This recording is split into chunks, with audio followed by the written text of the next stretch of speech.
भाई देख लो, चारों तरफ बर्फ ही बर्फ। रास्ते में इतना कीचड़ मिल रहा है ना भाई, बड़ा मुश्किल हो रहा है।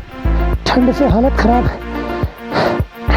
कितना खींच पाएंगे भाई पता नहीं है। दिस इज चांगला top for you guys. Lake बहुत प्यारी है भाई, एकदम नीला पानी। यहाँ पे एएमएस भी हिट कर रहा है, हाथ भी। Good morning from Pangong. तो भाई देखो, लास्ट नाइट हम पैंगोंग में रुके थे और सामने आप देख सकते हो झील है। हमें जाना था हानले, लेकिन प्रॉब्लम क्या हुई कि हानले में रूम नहीं मिल पा रहा है। तो यहीं से अब हम लोग वापस मनाली वाला रास्ता पकड़ेंगे। गाड़ी लोड हो चुकी है, वार्म अप भी लगभग हो ही गई है। अब हम लोग यहाँ से निकलेंगे। हमारे साथी भी दोनों तैयार हैं। धूप अच्छी हुई है यहाँ। कल जो कपड़े भीग गए थे ना, उस धूप में लगभग सारे सूख गए। सामने शीशे में भी रिफ्लेक्शन देख सकते हो। लोड होने के बाद तो भाई बाइक एकदम जहर लगती है। इंतज़ाम ना सारे अस्थाई हैं, ठीक है, परमानेंट कुछ नहीं है। क्योंकि यही 2-3 महीने जब सीज़न रहता है तो लोग आते हैं, उसके बाद फिर पूरा ये बर्फ़ से ढक जाता है, बंद हो जाता है। तो पानी से लेकर पानी, बिजली, सब कुछ अस्थाई है, एकदम अस्थाई, कोई भी परमानेंट नहीं है। लेक बहुत प्यारी है भाई, एकदम नीला पानी। नीचे उतरने के लिए फिर वही दुर्मुख वाला रास्ता लेंगे, दुर्मुख से कट जाएंगे मनाली वाले रास्ते पे। आज शायद हम 110 किलोमीटर के आसपास ट्रैवल करेंगे और फिर स्टे लेंगे। अगर आप उमलिंगला करने की सोच रहे हो ना, तो ये इंश्योर कर लो कि हानले में 2 दिन का स्टे आप पहले ही बुक कर लो, क्योंकि पैंगोंग से हानले लगभग 160 किलोमीटर है और आपका हानले से उमलिंगला 90 किलोमीटर और पड़ता है। एक दिन में तो आप जाके वहाँ वापस नहीं आ सकते पैंगोंग तक, तो आपको हानले में स्टे लेना पड़ेगा। और पीक सीज़न जब चलता है तो हानले में स्टे नहीं मिलता। हमने बहुत कॉल कर लिए, कोई स्टे नहीं मिला हमें। और पहले से जानकारी ना होने की वजह से हमारा उमलिंगला का प्लान ड्रॉप हो गया। लेकिन खारदुंगला हमने कर लिया और नेक्स्ट टाइम के लिए अब हम डायरेक्ट मनाली वाले रूट से ले आएंगे और उमलिंगला करेंगे। क्योंकि हम लोग 6 तारीख को निकले थे और आज कितनी हो गई, 14 को हम पैंगोंग पहुँचे, तो 8 दिन में। लेकिन अगर मनाली वाले रूट से आएंगे तो 2 या 3 दिन में पहुँच जाएंगे।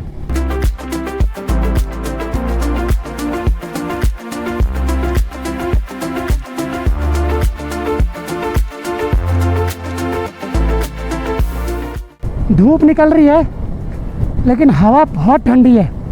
चेस्ट ज़रूर प्रोटेक्ट करें, नहीं तो तुरंत ठंड लग जाएगी आपको। इस रोड पे आपको बस इतना ध्यान देना है, रोड है पतली और एक ही साइड है, मतलब ठीक है, डबल लेन कुछ नहीं है। तो बड़े ट्रक, छोटे गाड़ियाँ, सबका ध्यान रखते हुए आपको ऊपर बढ़ना है। और सेकंड गियर में आराम से चलाएं, आराम से गाड़ी चढ़ जाएगी।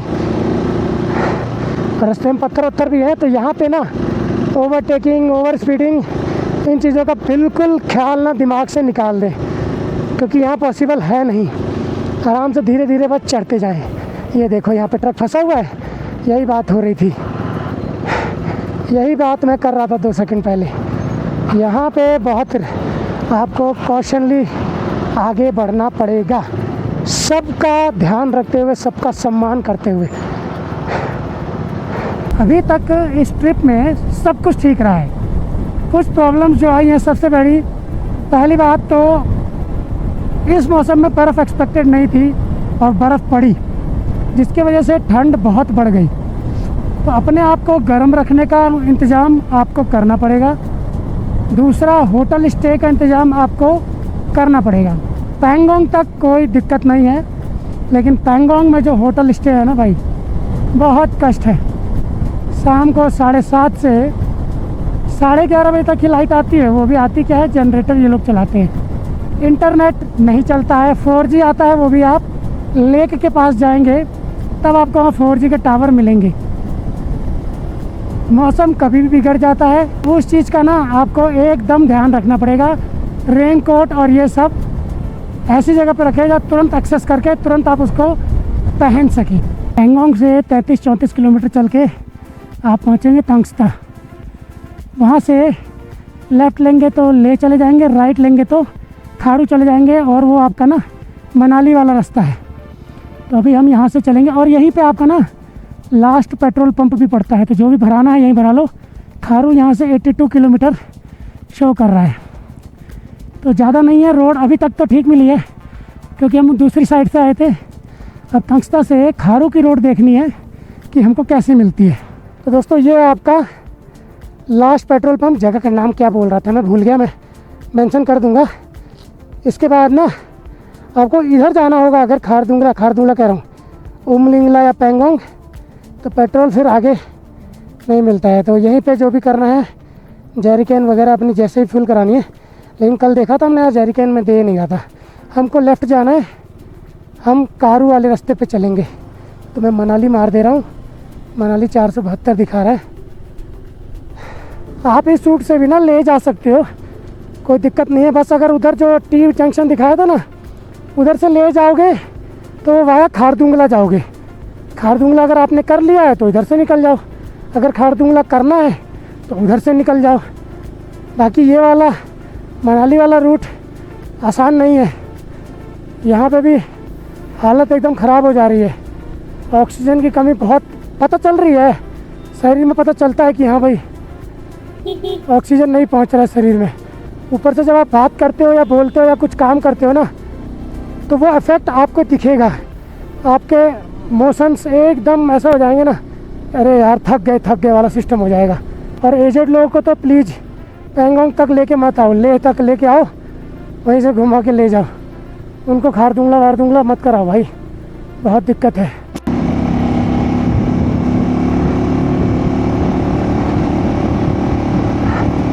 पेंगोंग से 64 किलोमीटर चल के ना हम यहाँ जगह पे रुके हैं। यहाँ पे AMS भी हिट कर रहा है, हाथ भी।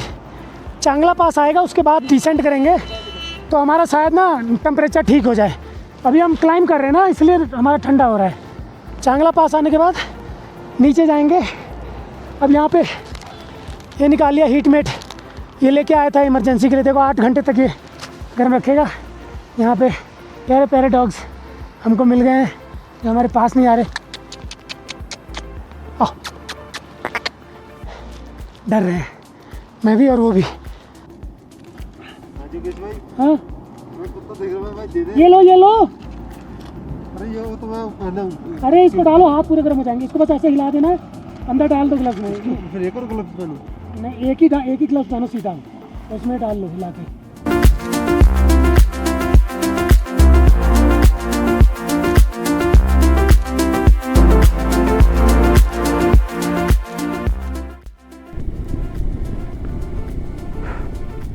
ओ भाई बर्फ़, मस्त वाली बर्फ़।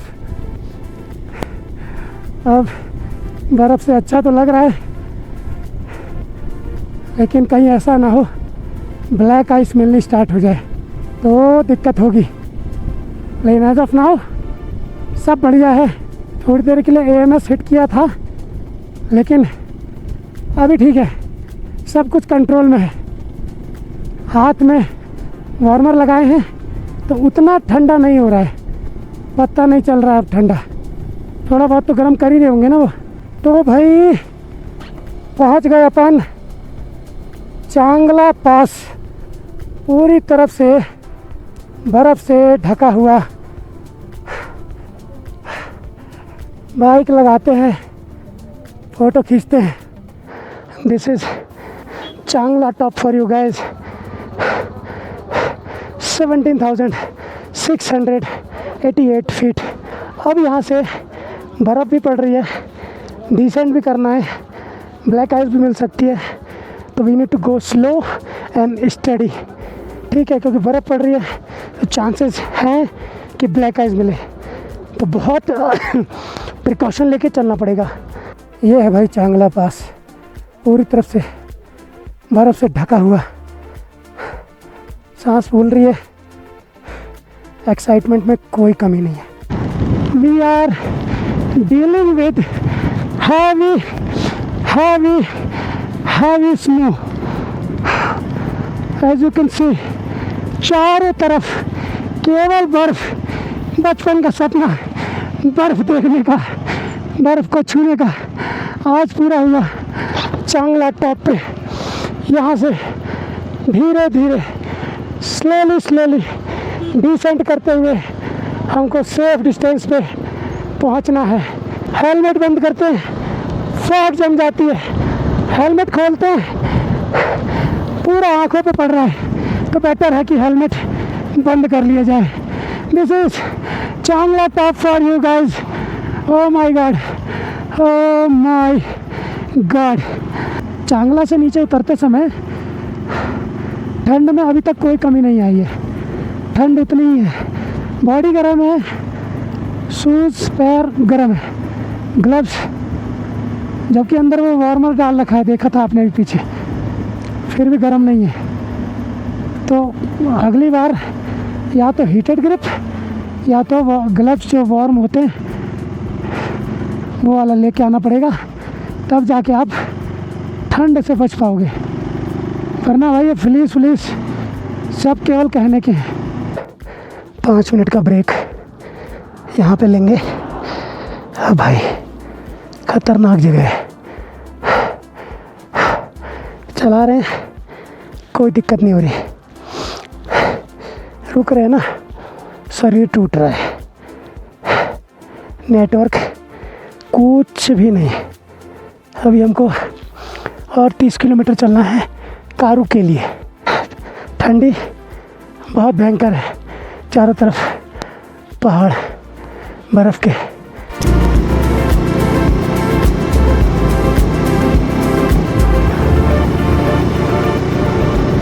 हम लोग काफ़ी नीचे उतर आए हैं।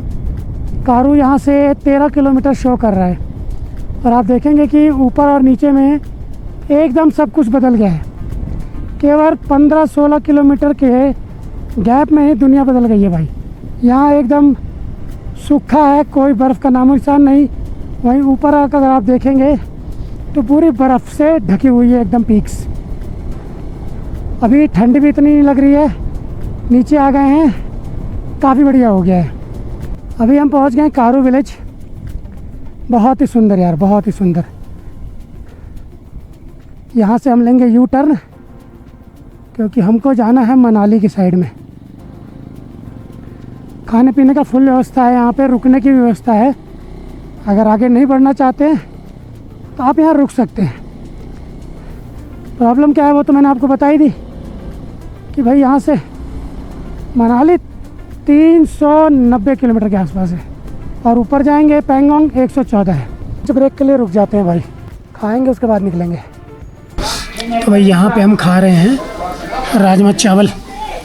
भाई जी हमारे बिजी हैं गर्लफ्रेंड के साथ, या फिर कोई डील चल रही होगी 1.5-2 लाख रुपए की। 20-25 लाख की डील चल रही है भाई, देख रहा 25 लाख की डील चल रही है। क्लियर हुई कि नहीं? हो गई तो हम लोग को स्पॉन्सर कर रहे हैं। स्पॉन्सर यही करेंगे, स्पॉन्सर कर रहे हैं। अब यहाँ से कुछ खाएंगे और निकलेंगे। मैंने ये पेन इसलिए रखा है क्योंकि एक तो भाई गला बैठा हुआ है, मेरा कफ लगा हुआ है। जब तक ठीक नहीं होता तब तक ऐसे ही रहेंगे।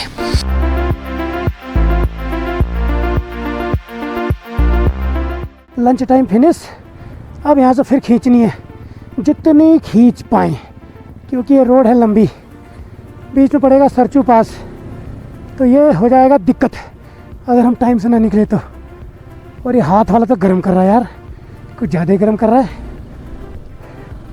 लेकिन खैर कोई बात नहीं। उपसी बाय बाय। उपसी विलेज के बाद का रोड भी बहुत बढ़िया है और पानी आप देखोगे ना तो लाल कलर का है, क्योंकि यहाँ का जो मिट्टी है ना और पत्थर है वो मिक्स होता है तो कलर उसका ऑटोमेटिकली लाल हो जाता है। जगह जगह पे आपको ना थोड़े से शूटिंग स्टोन्स देखने को मिल जाएंगे। ये देखो लाल एकदम, ये देखो शूटिंग स्टोन्स। तो थोड़ा ध्यान से चलना है और टर्न्स वगैरह हो तो हॉर्न बजाइए आराम से। पूरा ऑफ रोडिंग पैच आ गया यहाँ पे और कीचड़ भी है, स्लस होने की वजह से चलाने में दिक्कत हो रही है। अभी तो सूखा है, पीछे स्लस था। अगर ऐसे में ही अगर बारिश हो जाए ना तो भैया ये बहुत दिक्कत करेगा फिर। लेकिन ठीक है, टूटा हुआ है लेकिन चलाने योग्य है। अब डिपेंड करता है कि कितनी दूर तक है ये, क्योंकि हमारा टारगेट है यार कम से कम 100 किलोमीटर और खींचना। ऐसा रहा तो पॉसिबल नहीं है। हम ज़्यादा से ज़्यादा 5 साढ़े 5 बजे तक चलाएँगे, उसके बाद नहीं चलाएँगे। इधर लग रहा है थोड़ी देर पहले ना खूब बारिश हुई है, इसलिए पूरा गीला है। और अभी नहीं हो रही है, ये अच्छी बात है, लेकिन जब हुई है ना काफ़ी तगड़ी हुई है। क्योंकि अगर बारिश में चलाना पड़ता ना तो दिक्कत होगी। बारिश से भीगी हुई रोड पे बाइक चला रहे हैं। मौसम खुला है, ठीक है, धूप नहीं है, फॉगी नहीं है, क्लाउडी है, लेकिन ठीक है। ये है लाटो विलेज, ठीक है। अगर आप स्टे करना चाहते हो तो यहाँ भी स्टे कर सकते हैं। यहाँ पे भी होम स्टे के बोर्ड्स लगे हुए थे, लेकिन मतलब नहीं है। इससे उधर और इससे इधर डिस्टेंस का कुछ नहीं है। देखो 150 किलोमीटर आपको पैंगोंग पड़ेगा। कार से हो, रात हो गई है तो कर सकते हो, क्योंकि फिर अगले दिन जब चलोगे तो शाम हो जाएगी पहुँचते पहुँचते पैंगोंग। तो हाँ, ये भी चॉइस हो सकती है, लाटो विलेज। ठंड लगने लगी है तो गर्मी का जुगाड़ निकाल लिया जाए। काफ़ी गर्म कर रहे हैं, इनको पहन लेते हैं। फिर से वो डाल लिए हैं क्योंकि ठंड लगने लगी थी, क्योंकि हम फिर से ना एल्टीट्यूड क्लाइंब कर रहे हैं। सरचू पास की तरफ आगे बढ़ रहे हैं ना, इसीलिए ठंड लगने लगी थी, तो वापस से वो डाल लिया है फ्लीस के अंदर।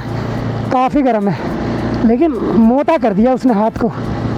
कोई बात नहीं, धीरे धीरे आराम से चलाएंगे। दिबलिंग या कुछ जगह है 47-50 किलोमीटर दिखा रहा है, वहाँ तक हमारा आज का टारगेट है। क्योंकि मुझे नहीं लगता कि उसके बाद हमारे पास समय बचेगा।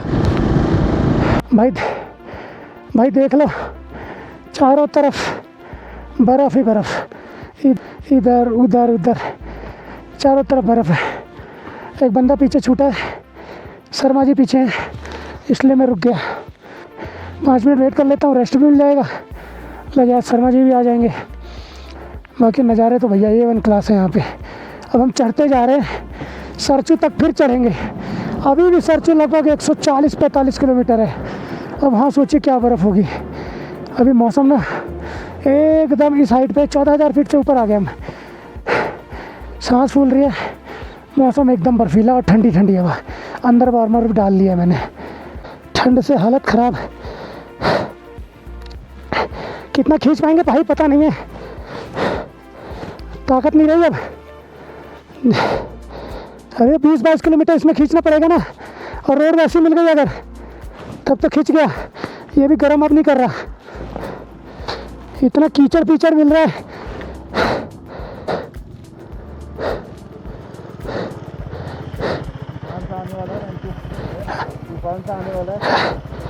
जल्दी से भैया जगह पे पहुँचो।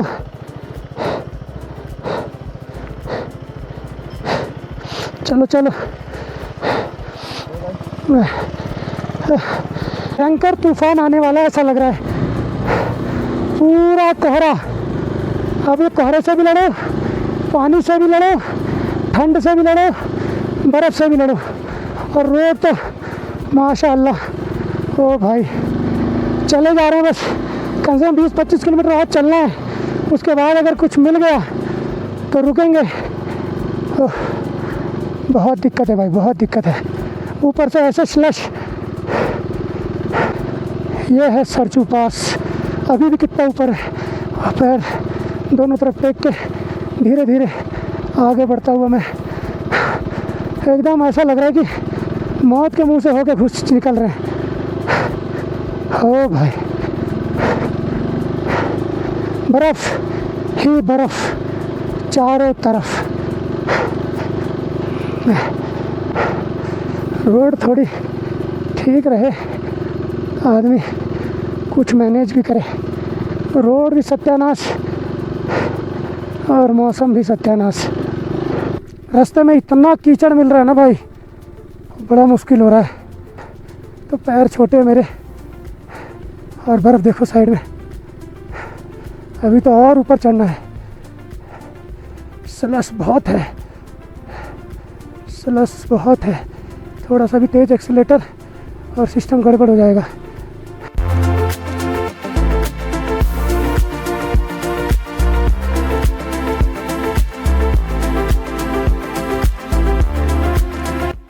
हम पहुंच गए हैं तांग लांग ला पास, इधर देखिए तांग लांग ला पास, बेहतरीन और खूबसूरत, चारों तरफ बर्फ़ से ढका हुआ।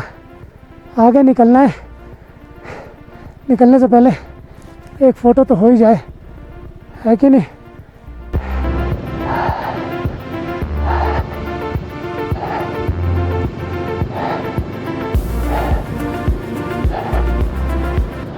भाई ये नज़ारे देखो, ओ भाई एकदम बेहतरीन, ज़बरदस्त। रोड तो ठीक लग रही है लेकिन कहाँ तक कुछ पता नहीं। हेलमेट का एंटी फॉग पता नहीं क्यों नहीं काम कर रहा ठीक से। साइड में दोनों तरफ जान जा रहा है और बीच से बस थोड़ा सा दिख रहा है, लेकिन जब भी स्लश और ऐसी चीज़ आ रही है ना मिट्टी से पानी वाली, तो मेरे को धीरे धीरे इसको खोल के फिर उतारना पड़ रहा है। विजिबिलिटी बहुत रिस्ट्रिक्ट हो रही है इससे दोनों साइड की। है कहाँ डिबरिंग? ऐसा वाला है, ये डिबरिंग है, ये भी जिब्रिंग है, ये भी आगे भी है। है। Okay thank you. यहाँ पे भी होम स्टे अवेलेबल था, रह सकते थे। तो फाइनली भाई हम लोग डिबरिंग में रुक गए। 296 मनाली, कल निकलेंगे यहाँ से। ओ भाई बहुत ठंड है, हालत ख़राब है। अनपैक करते फिर बात करते हैं तसल्ली से।